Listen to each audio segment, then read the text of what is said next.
What's up, guys? We're back for 2019's installment of the Lexington Comic and Toy Convention. We are heading in now for 3 days of toy hunting. I'm going to show you the floor, all the toys, all the comics. We'll go through the autograph area, see what all celebrities are here. So stay tuned and check it out.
So of course, throughout all of the stuff you've just seen, and there's a lot more to come, you know, I bought a bunch of stuff, well, maybe not a bunch, but I bought a handful of things at the comic convention, at the toy convention, and I figure what I'll do is I'll show you what I got on day one, what I got on day two, and then what I and someone else got on day three, and then finally what I got after the con, because I came home and there was a bunch of stuff waiting for me too. Surprise, huh? So the first day of the convention, I really wasn't really looking for much of anything specific except for maybe some Star Wars figures. You know, the barge is a thing. So I ended up with a few loose figures that go with the barge. So we got the two Jabba's, well, lost his hat there, Jabba's his barge drummers. So, you know, these guys are, they came out in different lines, I believe, and they came with half, each of them came with half of this thing. So you've got, you know, kind of like, you know, Star Wars alien type guys. This is like a Weequay style guy here, and one of the drums, and you put them on either side. Honestly, I'm not sure how well this is actually going to fit on the barge, but that's cool. 12 bucks for both. Loose, complete. I'm not complaining about that. And then this big guy was a real surprise. So we got the Effant Man. This guy, he was complete. He's got like a knife and a weird looking staff here, but it's kind of like a skull thing almost. It's odd. This guy, he's one of those Power of the Force, original Power of the Force 2 fan vote figures. He's like the second or third fan vote winner. And this guy is just beefy, huge, nasty looking, awesome Star Wars alien kind of stuff. And he's just fantastic. Another one that was 12 bucks. So, you know, $24 total for 3 figures that, honestly, I'm surprised were that cheap, especially at a convention. So that made me very happy. But there was one real reason why I really wanted to go, outside of the fact that I want to go, and I go to this every year, is that a legend among Masters of the Universe folks was there at the convention, Rudy Abrero. So you may know that name, and if you don't, you know his work if you know vintage Motu stuff. This guy did pretty much all the box art for all of the old Masters of the Universe stuff. So like Battle Cat's box or Castle Grayskull, things like that. And I've had this guy for a long time. This was a PowerCon exclusive print set of his work. And I took this, I said, you know what, I'll go, we'll see how much the guy's charging, and I'll get some stuff signed maybe. And I took him just assuming that, you know, he'd sign whichever maybe was his favorite of the bunch, and I'd just go on because I didn't want to have every one of them signed. There's like 7 or 8 prints here, And, you know, like this one right here, the Battle Cat box art, and I got him to sign it. And turns out he just said, you know what, I'll sign all of them for free. So that's pretty amazing.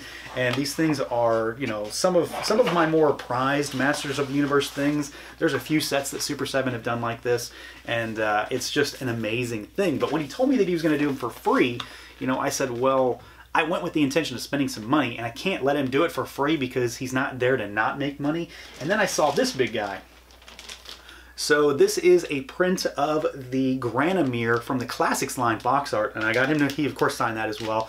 This thing was 50 bucks. It was more than I had intended to spend on a single autograph, but when I saw it, I knew I had to have it. It's on like screen printed paper here. It's not your standard just poster paper. This thing is of quality. It's fantastic, and frankly, by the end of the convention, he was out of basically everything.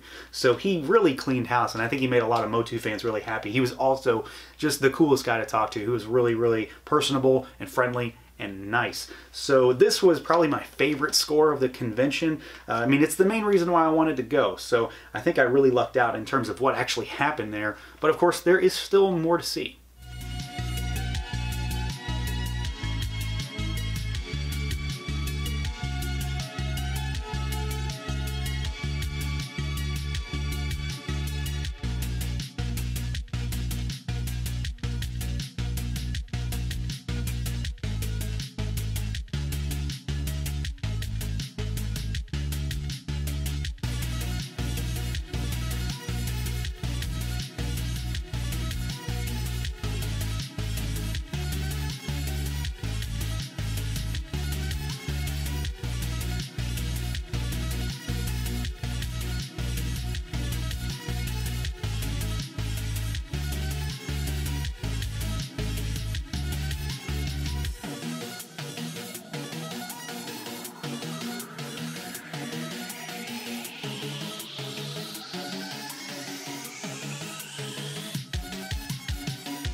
Day 2 was actually a bit of a real toy hunting day. As far as, you know, going through and filming stuff and catching a lot of shots of what's in some of the booths, I was of course very much looking for toys. And I came across a few new Star Wars figures that I definitely needed to get. Well, not new to me. One of them is sort of new. So I found another one of these guys, the Tank Commander figure from the Vintage Collection, for basically retail, 15 bucks. I can't find these in store anywhere. They're apparently discontinued already, so I had to snatch one up because I can't just have one for the tank. I need a second one. So that's pretty cool. You know, I've already done a review of this one. He's a pretty cool figure. And then I found another guy for the barge.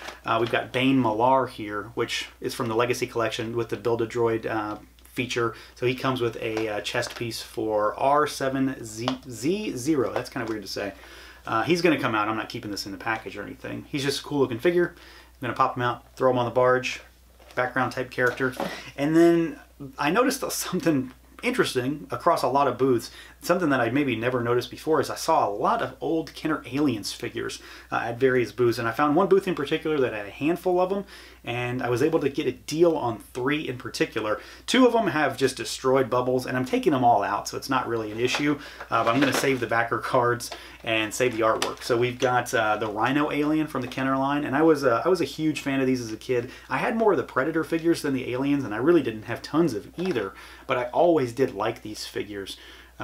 They just looked so cool. The weird animal designs, so, you know, the rhino, like we know the gorilla and the mantis and the snake and stuff like that, you know, because this is where Neca gets their inspiration for those homage tribute lines. So we got the rhino there, and then we've got one of my favorites, the killer crab. So this guy, he doesn't really do a whole lot. He doesn't really move around very well, and this bubble is destroyed as well. But he has 2 like missile things that, like chest bursters basically, that push out of his chest, which is really cool. And then that cross cell on the back, vintage Kenner stuff. Well, not vintage, but vintage at this point. And then the last one, this one's actually in really good shape, is the bull alien. So this one's really similar to the rhino in terms of construction, but just slightly different. It's got like head ramming action, beautiful backer card, the whole deal. It's just a great presentation. It's that 90s aesthetic that frankly I can't get enough of. And then speaking of Neca and Kenner, I actually found a Neca Kenner figure. So this is one of the Kenner homage figures. So this is the cracked Tusk Predator. Found this guy for 25 bucks in the package still. It's not a crazy deal, but that's almost retail. And that's pretty unheard of, so I had to get him. There was a booth that ultimately just ended up being basically nothing but Neca toys. And they had this and a bunch of other aliens and a bunch of predators, but a number that I didn't really need, and some that were definitely not within my weekend's price range for now. So we had to get this guy. When I saw him, I knew that I had to have him. This is one that I've definitely been interested in because he has that lava predator look. He's basically just a recolor, really. But this one's really, really cool. And I had a pretty good day on the second day, on Saturday. There was just a lot of fun hunting and rooting around, especially for these guys. Because, you know, if you watch the channel at all, you know that I really cannot get enough of, like, 90s stuff.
And then on the last day, on Sunday, while it was still very much a toy hunting day, it was not just for toys because we had something special going on throughout that day and we had to allot some time. But I did manage to track down one other figure in the convention, and it very much goes along with some other stuff. It's another Kenner Alien figure, and this one is very timely because I've got the Neca version coming in the next few days. And this is the Scorpion Alien, and this might be the best version or the best figure I got so far as you know, quality of card and stuff like that. So this guy has like chest exploding action, so when you can make him fall apart. It's just a great presentation. You've got that great card art there, and then you know, the cool cross sell on the back. So I just couldn't get enough of these. It wasn't exactly, well, it wasn't by any means what I was going to get.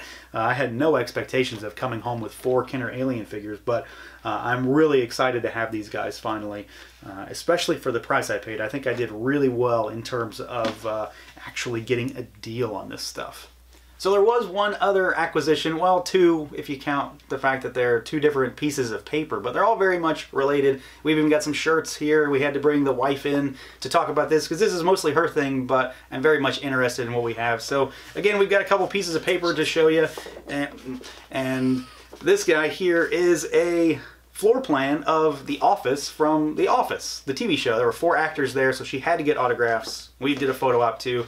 So she's going to talk about it because she did all the line waiting and all of the, you know, things. Tomfoolery, yes. That. Yes. Okay, so we went through a line and we started off, I had each actor find their actual desk as where it was at The Office. So we started out with Kentucky Stanley here with his awesome fro today, and he found his desk, and I got meatballed by him. That's what she said. You've been meatballed.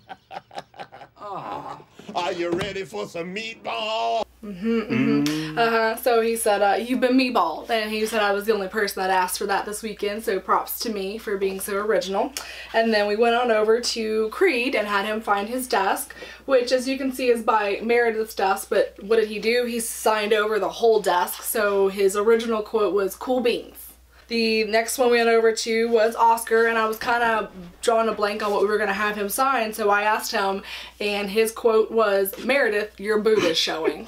And they were absolutely wonderful to talk to. Sometimes people are trying to get you in and out really quickly, and these guys were wonderful to talk to, very personable. And then last but not least, my favorite redhead, Kate and Meredith here, who had to go sign over here because Creed didn't care at all and signed wherever the heck he wanted. But Meredith has my favorite quote, "Talk classy, act nasty." Sounds like your motto. And then we've got, we did the photo op thing too, and we've got this, and you know, I thought it was just going to be a regular old photo op, but someone had to go rogue and do a goofy thing, so I'm standing there and looking like an idiot, and I mean, she's kind of looking like an idiot normal too, but it's a different way. But this was really cool. So, you know, this was her big thing, but I'm a huge Office fan, she's a huge Office fan, we watch it basically nonstop every day. All the time. All day, every day. Yeah. So she had to be involved, so you might see the toy wife again, maybe. And beyond all the stuff that I got, and then of course the whole Office thing with the wife, you know, which on its own was pretty fantastic. Let's not deny that. It was pretty fun, and I know she had a good time. I did have some stuff waiting for me when we got back. Not a great deal of stuff, but more than a few. So we had this guy. We'll do a review on him soon. Multiverse Batman Beyond. Couldn't pass it up. Not a multiverse fan by any means. I have one figure and I don't even like it. The Reaper figure, which I just had to have, but I ultimately didn't enjoy the figure. So this guy does look pretty cool. We'll see. I'm going to do a review on him. I know he's not new. He's sort of new, but not really new. And then this guy is sort of new, but definitely not new anymore either. So we've got Professor X. My Amazon pre-order got canceled, just like, you know, everybody else's. And I finally found him again on Amazon because, you know, they had him despite canceling everybody's order. So I got him, and he looks fantastic. And I'm really excited to take this guy out. I'm going to review him for sure. I just wish I could have gotten him sooner, but, you know, what are you going to do? And then we got this guy. So this is supposedly the last Masters of the Universe Pop. This is the Emerald City exclusive Buzz-Off, which was shared to FYE. My brother found it for me, snagged it for me. And, you know, this is supposedly the last one. They've supposedly lost the license from what I can tell, which is rumored to be because of the whole Savage World figure format thing that they're doing. Apparently they've drawn the ire of Mattel or something, because I don't know. I'm not so sure about that. You know, don't take my word for it. It sounds plausible as far as something that Mattel would do, but who knows. So Funko has supposedly lost the Motu license, which means this is the last Funko Pop for Motu, and maybe the last Pop I ever buy, because at this point they have nothing that I could possibly want to buy. And then the last thing that we got was this fella here. So I've talked about the seller before, Zombie Sailor Toys on Instagram. Check him out if you never have. He has the wildest stuff up for sale, including the craziest Motu vintage sale coming ever. But he had a quick turtle sale recently, and I grabbed this, you know, it's one of the weird, wacky variant figures. And this is Navy SEAL Mike, which I love this figure. It's one of my favorite figures in the line. So when I saw a carded sample, it has a slightly crushed bubble, which honestly I'm going to be able to pop out pretty well. But the backer card is pretty immaculate. Colors are very vivid. They pop. It's unpunched too, so that's pretty sweet. So I don't need to take him out because I've already got him. But this is one of the ones that I really wanted carded, and it was ultra cheap too.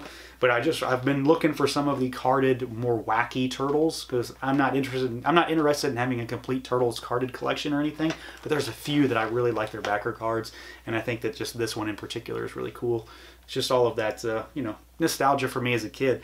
So that is, I think that's the haul. There's always a chance that I missed something again, but we had, you know, some cool times. Some fun stuff was found at Lexington Comic and Toy Convention. You know, I was really excited to get all of the Alien figures. You never know what you're going to find, and frankly, even though this year was slightly smaller because there's so much construction going on at this convention center right now, I think that it was one of my favorite years, especially with the Rudy Obrero meeting, with having the office crew there. It was a great deal of fun. I cannot wait to go back next year, and I'm sure I'm going to come home with just as much, if not more stuff then. So that's it, guys. Let me know what you guys think. If you were there, let me know. I saw a few folks there, so hopefully if you were there, you know, maybe you're one of the ones who caught me. But let me know what you think of this haul. Let me know if you guys got anything recently, and I'll catch you next time.